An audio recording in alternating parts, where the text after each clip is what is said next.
Parlando di moralità, Mr. Rawlings, lei dopo 20 anni di presidenza ha dei conti correnti all'estero? As I sit here now, I am opening. My wife and I are trying to open an account, in Europe. One, because we're also setting up a foundation. But you better listen to me carefully. Until I left all my life, together with that of my wife, until I left office, schooling, officer, and until I left office in the year 2000, I never had a foreign account. Never. The CIA, the German intelligence, British MI5, your Italians, the French, all of you can go and look into every bank account and to tell the world whether my wife and I ever had $1, 1 penny anywhere in any bank in any part of the world before I left office. I never did. Interestingly, and it never occurred to me, I had no desire for it. The only time it struck me that I needed a foreign money was when my wife was ill. And it was a situation we could not deal in my country, in Ghana. And we looked for the most affordable place, which was in a university in Europe. That was the first time I suddenly realized how naked I was in terms of, I couldn't even save my wife's life, a very noble lady who had been through trying times with me. That's when I started calling around the world, friends, can you help, etc. So having no account, oh, by the way, before I left office, we knew she was going to have this operation, so we had even put a little money aside. I think it was about $22,000 it was going to cost us. My wife is asthmatic, and over the years, it has developed its side effects, both in her intestines and other complicated places. So it was going to be quite an expensive, this thing. And you listen to me carefully. I was looking around the world. Anybody help me? It's not for myself. I have no account. This is the address of the hospital. This is how much it's going to cost. I mean, it was the most shocking, painful experience I'd been across, that I could hardly get any assistance early enough. My government, who knew, the new government, who had taken over from me, who knew I needed help, and that we had made preparations, refused. On the last day before we were to leave, she was supposed to be on the operation table on the 22nd of a certain month. 2 days before, that's when I got a letter from the president's office, a 3-page letter, conditions I had to fill, a whole lot of rubbish.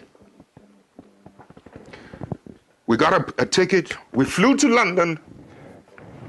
This president, or this man who was a president who had been in office for almost 20 years, 10 years, 18, plus whatever it is, 8 plus another 2, almost 19, 20 years. I had no dollar account anywhere, and I had to stop in London to borrow money from someone so that I could go and do my wife's operation. You listen to me carefully. About 8,000, to take care of her needs, etc., into the hotel. 22,000 it was going to cost us, either dollars or euro. I think it was dollars, into the hospital. When the operation, after a while, I had to leave and go back to Ghana and left her. Here's the shocking part of it.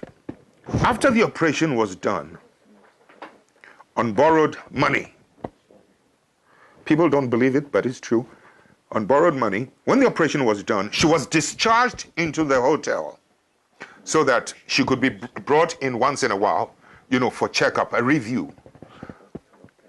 Can you believe that when the driver of the embassy under the new government informed the ambassador that I have to take Mrs. Rawlings, for a review, the ambassador said no. In Switzerland, the Ghanaian ambassador, it happened in Switzerland, said no. The driver was so shocked, he put the embassy car key on the table, went and used his own personal car to go and drive my wife to the hospital for the review.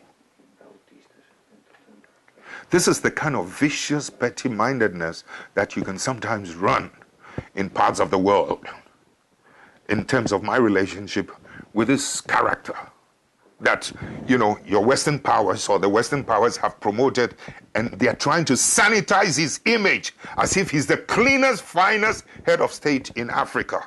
It's absolute rubbish. He's a criminal.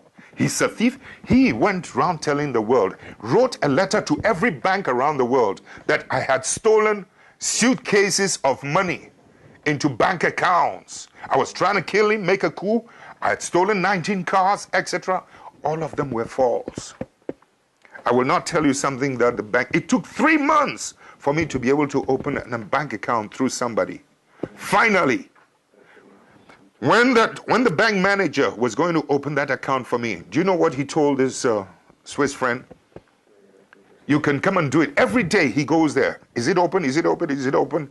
Finally, after 3 months, the man told my friend that he is one of the few African heads of state who does not own a foreign account. You can now come and open the account for him. I mean, the point I'm trying to make is, look at the difficulty I had from my own government, from outside. But then the other side of it is that to be so mean that not even the driver could send my wife for a review. That ambassador, for being so, he was so mean, the government withdrew every protocol facility as a former head of state. I have to carry my own suitcases, never mind. They even tried to get Swissair not to give me protocol. And Swissair told them, hey, you don't do that. They tried to campaign with other governments. Don't give this man protocol facility, etc. And yet, I'm supposed to have been the man who turned the situation round in Ghana, in West Africa. So in effect, what I'm trying to say is that we've had a pretty rough time, but the more you show hatred towards your opposition, sometimes towards us, the more you get promoted in some parts of the world. It's not healthy. I mean, we must begin to stop treating oppositions and ourselves as enemies. We must begin to rather engage in constructive relationship, constructive criticism, and not attempt to destroy and to see the opposition as your enemy to be destroyed. I mean, factories we don't have time. 2 hours, 1 hour is not enough. 30 minutes is not enough for you and I.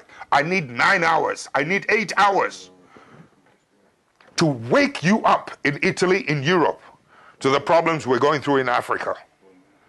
Yes.